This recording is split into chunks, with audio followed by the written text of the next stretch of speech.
Hello everyone! Welcome to my new video. In today's video, I am going to tell you how you can create this iPhone dynamic island, and the Android mobile phone I am using is Realme, so without wasting any time, let's get started. First, open Google Play and search Pika Dynamic Island. And then download this application called Pika Dynamic Island.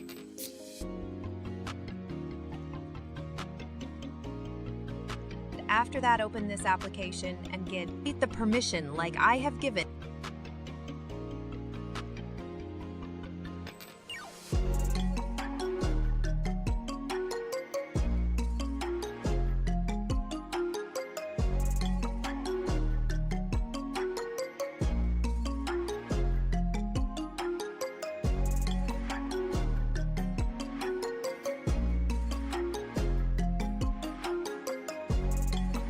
Then click on Island.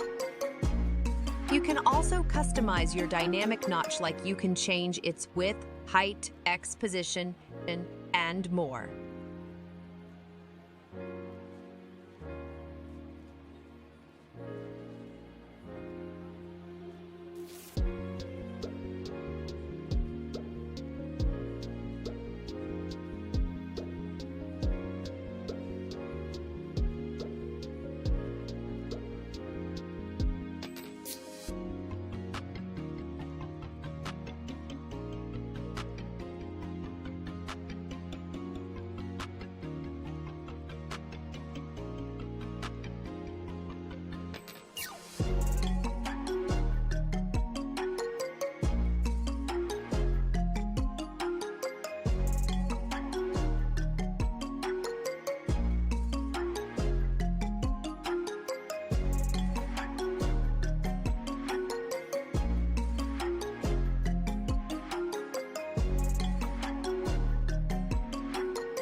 That's it, done. You have successfully enabled Dynamic Island in your Android phone. That's it for today's video. Like, share, and subscribe to my channel.